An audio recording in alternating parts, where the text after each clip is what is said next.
At the Veterans Affairs Medical Center in Northampton, Massachusetts, death was no stranger. The patients there were older.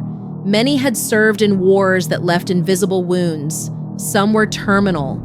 Others were simply waiting through long nights and slow recoveries for time to do what time always does.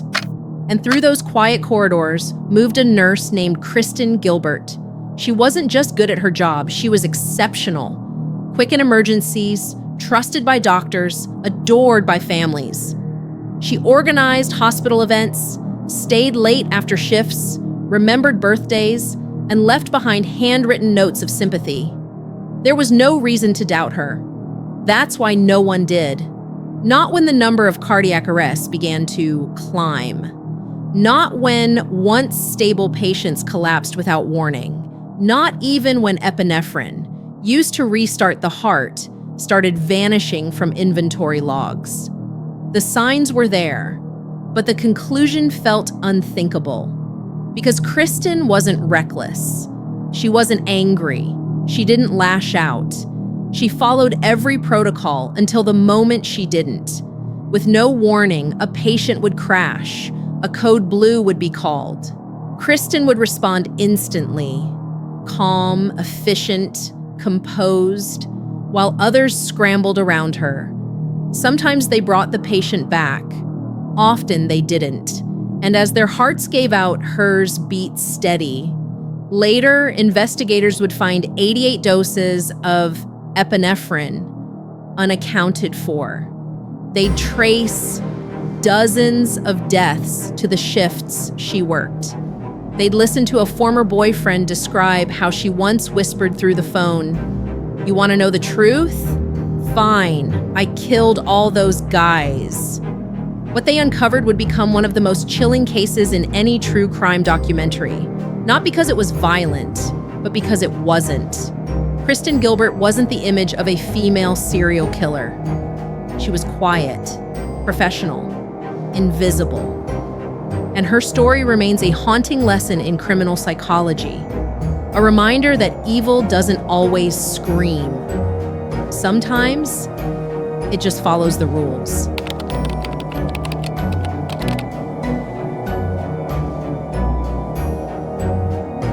At the VA Medical Center in Northampton, Kristen Gilbert was more than just a nurse. She was the one they called when things got critical, the one who stayed after shift to cover for others, the one who showed up with gifts at Christmas, who started the Sunshine Club, who made sure no birthday went unnoticed. She wasn't just reliable, she was beloved. Doctors trusted her instinct. Supervisors praised her efficiency. Families wrote letters about how their loved ones felt seen, heard, safe because of Kristen. She worked the evening shift in Ward C, a 26-bed unit caring for elderly veterans, many of them nearing the end of their lives. Some had long-term conditions. Others were recovering from surgeries or quietly waiting out time with dignity. Ward C was never quiet, but Kristen made it feel that way. In a place filled with coughs, machines, and low murmurs of pain, her presence brought a strange calm. She moved quickly, but never rushed. She kept notes perfectly. She remembered tiny details, how one patient liked his pillow folded, how another feared injections and needed an extra minute of reassurance. Even among colleagues, she stood out. Poised, competent, composed. She made others feel like they could lean on her. If something unexpected happened, she was already halfway there. If a new patient came in, she read their file faster than anyone. When tension filled the air, Kristen didn't flinch. She led. And in a system often overburdened, underfunded, and emotionally taxing, her presence felt like a gift. But consistency can sometimes mask deeper shifts. Behind the praise and the professionalism, something else had begun to form. A subtle pattern, hard to detect at first. Unusual emergencies became more noticeable, often aligning with Kristen's shifts, though nothing seemed conclusive. It wasn't obvious, because the numbers didn't scream. They whispered. 1 case was expected, 2 could be coincidence. 3, still explainable. But the pattern didn't stop. And through it all, Kristen remained the same. Calm, confident, helpful. The kind of nurse everyone wanted nearby when uncertainty struck. And that's exactly when she seemed to thrive. In the tense moments where instincts mattered most, where others hesitated, and she moved without pause. Where leadership was needed, and she filled the role effortlessly. It didn't look suspicious. It looked like excellence. The very idea that something might be wrong felt unfair. Because this wasn't just any nurse. This was the steady core of Ward C. When a case didn't go as hoped, she was the one who stayed. The one who made sure everything was documented. The one who walked out of the room composed, ready to keep going. And so, the shift continued. It didn't feel like anything unusual, just another night on duty. In this stage of her story, Kristen Gilbert wasn't questioned. She was celebrated. And that's what makes this one of the most haunting examples in true crime. Because before the doubt, there was admiration. Before the investigation, there was trust. Before Kristen Gilbert became a name in court records, she was simply the best nurse in the room.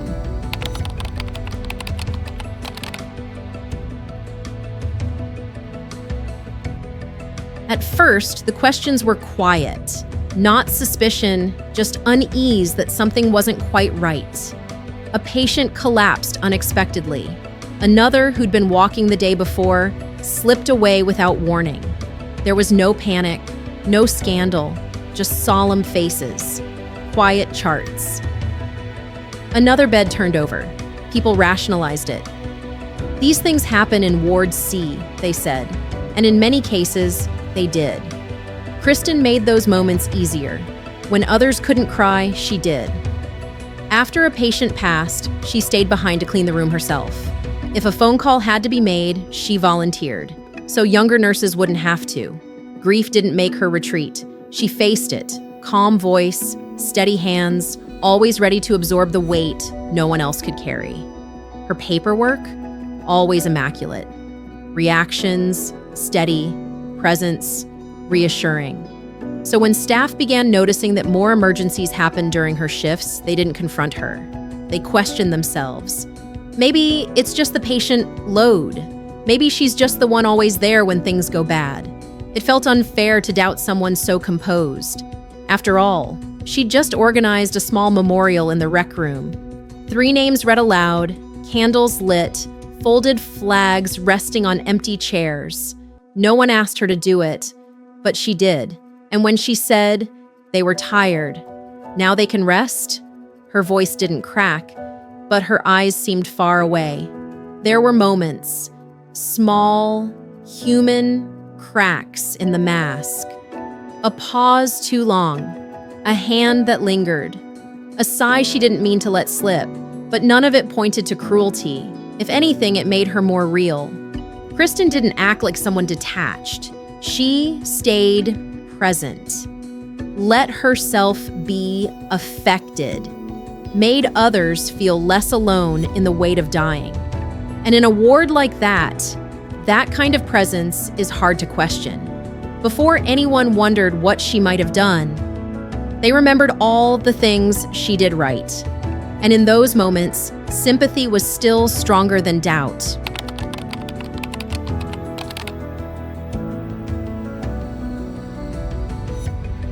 It didn't begin with an accusation, just a growing sense that something didn't feel right anymore. The number of code blues on Ward C had quietly increased. Reports from night shifts showed more disruptions, more losses, especially during evenings. Patient charts were still clean, symptom logs still precise, but the outcomes started to feel misaligned. A few nurses began noticing. They didn't speak openly, but they looked, compared notes, shift assignments, names, and Kristen's kept appearing. Patients who were improving declined suddenly. Cases marked as unexpected began to feel less surprising because they followed a rhythm, and that rhythm almost always pointed back to her. But suspicion doesn't settle easily when the person in question is well-liked, trusted, and kind. So people made excuses. She just happened to be there. She's the one who steps in first. She's been unlucky. Still, doubts lingered. Some began to track things more closely. One nurse noticed Kristen checking supply cabinets even when she didn't have a patient nearby. Another questioned why epinephrine stock was being reordered so often. There were no confrontations, only silence. But in the silence, numbers started to speak. And they said that patients were far more likely to code when Kristen was on duty. One report could be an anomaly. 2 might be bad luck. But by the time they counted, over a dozen, each tied to her shift. It no longer felt like coincidence. Her behavior didn't change. She arrived early, left late, helped everyone, and stayed composed through every emergency. But that calm began to feel colder. Less like strength and more like control. And when questions finally reached her, she didn't protest. She didn't deflect or deny. She simply carried on. No anger, no panic, just silence. And that was the moment many stopped defending her. Because someone truly blindsided would react. Someone innocent wouldn't look so prepared. Suspicion doesn't arrive with a crash. It seeps in, quiet, measured, inevitable.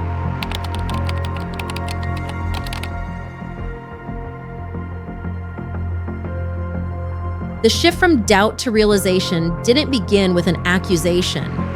It started with discrepancies in routine reports, small but persistent, growing harder to ignore as time passed. Hospital administrators initiated a review, not to assign blame, but to understand why Ward C experienced such a noticeable rise in emergencies. What they found suggested more than just coincidence. During Kristen Gilbert's shifts, the number of cardiac events had more than tripled. When she moved to a new time slot, the spike in cases followed her. Initially, the assumption was random chance, but random patterns don't cause medication shortages. Epinephrine, a powerful cardiac stimulant, had gone missing. 88 doses unaccounted for. The drug wasn't prescribed to the patients who later went into distress, yet somehow it had been accessed, frequently, quietly, and consistently on Kristen's watch. Some supervisors resisted the implication. They'd mentored her, trusted her, written glowing evaluations. But data, unlike people, doesn't carry loyalty, and it painted a picture no one could ignore. Soon, whispers turned to formal inquiries. Patient files were pulled, staff reports reviewed. A troubling pattern emerged, not just in outcomes, but in timing, in access, and in proximity. Critical incidents clustered around Kristen's shifts. Patients who had been recovering deteriorated quickly. Colleagues recalled unusual moments. Kristen checking supply rooms without need, arriving early, and staying just long enough to witness decline. What once looked like confidence now appeared calculated. Her quick responses, once admired, began to feel pre-planned. In one case, a nurse remembered Kristen calmly using the intercom moments before a patient went into crisis. Not to call for help, but almost as if she knew what was about to unfold. Afterward, she didn't seem shaken. She followed procedures, filed reports, and moved forward with steady focus.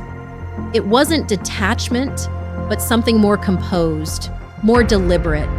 When approached by investigators, she didn't ask what the concern was.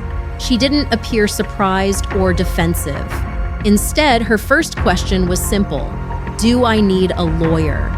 For many, that moment shifted everything. The betrayal wasn't loud or theatrical. It was quiet, professional, rooted in trust, built through consistency. She had become indispensable not by accident, but through years of perfectly crafted reliability. And that's what makes this one of the most unsettling cases in true crime history. According to experts in criminal psychology, Kristen Gilbert fits a rare profile. A female serial killer not driven by visible rage or chaos, but by control and reinforcement. She didn't act impulsively. She operated within the system, drawing power from the very role meant to comfort others. She wasn't just present during moments of loss. She became part of the conditions that allowed those moments to happen. And the most chilling part was how long she was celebrated for it. Before the questions came, there was admiration. Before the pattern emerged, there was praise. And before anyone realized the damage, they had already called her the best nurse on the floor.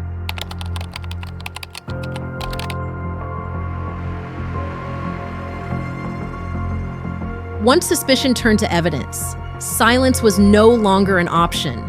Internal audits became federal investigations. Records were pulled from every department, and Kristen Gilbert's name kept surfacing in chart after chart, in code logs, in supply records. Statistical analysis showed the impossible. Cardiac arrests during her shifts weren't just more frequent. They were overwhelmingly concentrated around her presence. 88 missing doses of epinephrine, dozens of unexpected deaths, and a pattern too precise to ignore.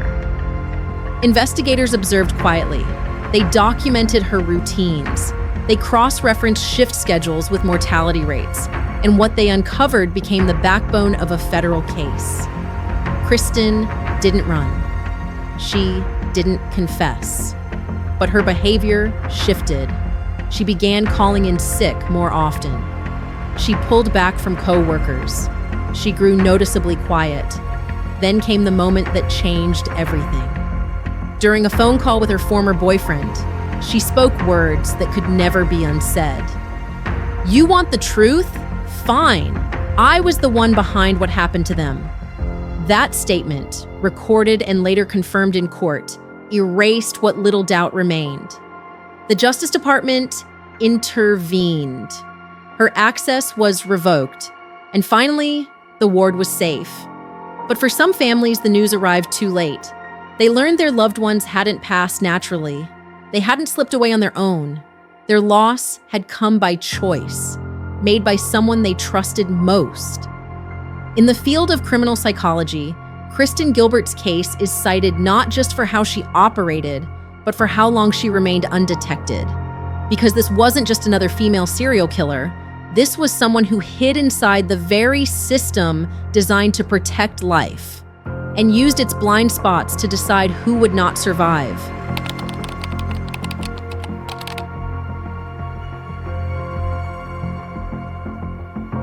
Kristen Gilbert was convicted of 4 counts of murder and 2 of attempted murder. She received 4 life sentences, no possibility of parole, but numbers alone don't tell the full story. Behind each statistic was a veteran, a family, a quiet goodbye that never should have happened. In the years since, her case has become a chilling study in criminal psychology, how a female serial killer can hide in plain sight, earning praise while creating loss. The hospital changed its protocols. Drug inventories became tightly monitored, but for many, the trust was already broken. Kristen didn't just take lives. She took safety out of a place built for healing, and left behind a silence no system could fully explain. Because in true crime, the most terrifying killers aren't the ones who raise suspicion. They're the ones you never think to question.